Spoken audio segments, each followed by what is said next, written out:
Hello my dear guys, আসসালামু আলাইকুম।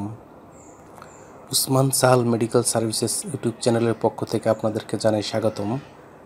বন্ধুগণ, আশা করি আল্লাহর রহমতে আপনারা সবাই ভালো আছেন।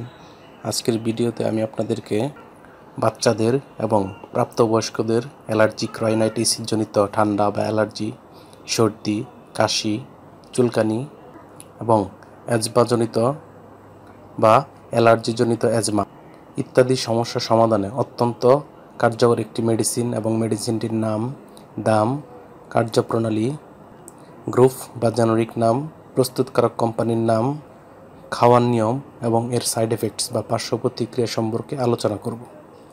তবে ভিডিওটি শুরু করার আগে আপনাদের প্রতি আমার অনুরোধ, আপনি যদি আমার চ্যানেলে নতুন হয়ে থাকেন তাহলে অবশ্যই চ্যানেলটি সাবস্ক্রাইব করে লাইক, কমেন্টস এবং শেয়ার করবেন।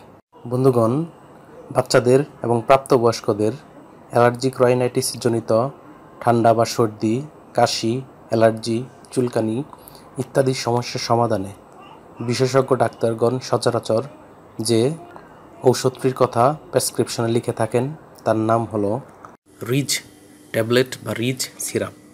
এটির গ্রুপ বা জেনেরিক নাম হলো সেটেরিজিন হাইড্রোক্লোরাইড। এটির উৎপাদনকারী প্রতিষ্ঠানের নাম হচ্ছে ওরিয়ন ফার্মা লিমিটেড।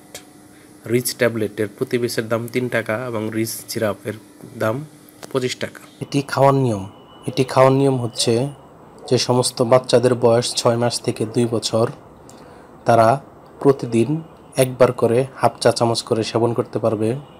যাদের বয়স 2 বছর থেকে 6 বছর তারা 1 চা চামচ করে দিনে একবার সেবন করতে পারবে, এবং যাদের বয়স 6 বছর বা তা ঊর্ধ্বে অর্থাৎ প্রাপ্তবয়স্ক তারা দৈনিক 1টি করে ট্যাবলেট অথবা 1 থেকে 2 চা চামচ করে দিনে 2 বার সিরাপ বা সেবন করতে পারবে।